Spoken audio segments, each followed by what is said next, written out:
আসসালামু আলাইকুম। আমরা অনেকেই একটা কমন জিনিস জানি না। আমরা অনেকেই একটা কমন জিনিস জানি না। সেটা হচ্ছে যখন আমরা তাকবীর তাহরিমা দেই, আমরা তাকবীর তাহরিমার পরে শুধু কি পড়ি? সানা পড়ি। আমরা তাকবীর তাহরিমার পরে নামাজে তখন কি বলি? সানা পড়ি।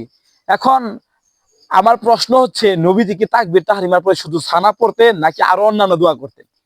মানে তাকবীর তাহরিমার পরে সূরা ফাতিহার আগে নবীজি কি শুধু সানাই পড়তেন না আরো কিছু বলতেন?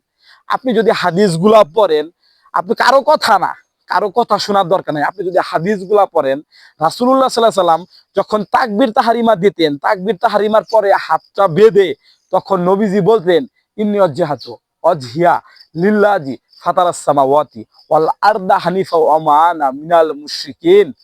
হে আল্লাহ, আমি তোমার দিকে মুখ ফিরাইয়া দাঁড়াইলাম যিনি আসমান ও জমিনের মালিক, এবং আমি সাক্ষ্য দিচ্ছি আমি মুশরিকদের অন্তর্ভুক্ত নই।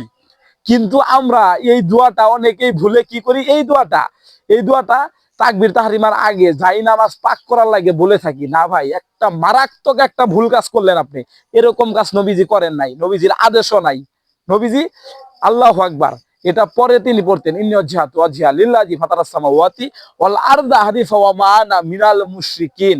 নবীজি আরো দোয়া পড়তেন, তখন নবীজি এই দোয়ার পরে তিনি পড়তেন সানা, সুবহানাকাল্লাহুম্মা ওয়া বিহামদিকা ওয়া তাবারাকা ইসমুকা ওয়া তাআলা জাদ্দুকা ওয়া লা ইলাহা গায়রুক ওয়া লা ইলাহা গায়রুক। নবীজি এরপরে আরেকটি দোয়া করতেন, নবীজি বলতেন, হে আল্লাহ, তুমি আমার পাপকে আমার থেকে এরকম দূরত্বে রাখো যেরকম ভাবে পূর্ব এবং পশ্চিম তুমি যেভাবে দূরত্ব রেখেছ।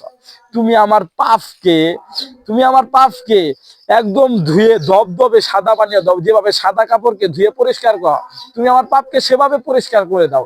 তুমি আমার পাপকে বরফ দিয়ে ঘষে ঘষে পরিষ্কার করে দাও। নবীজি এগুলা দোয়া করার পরে তারপরে তিনি বলতেন, আউযু বিল্লাহি মিনাশ শাইতানির রাজিম, বিসমিল্লাহির রহমানির রহিম। তখন তিনি সূরা ফাতিহা শুরু করতেন। জি।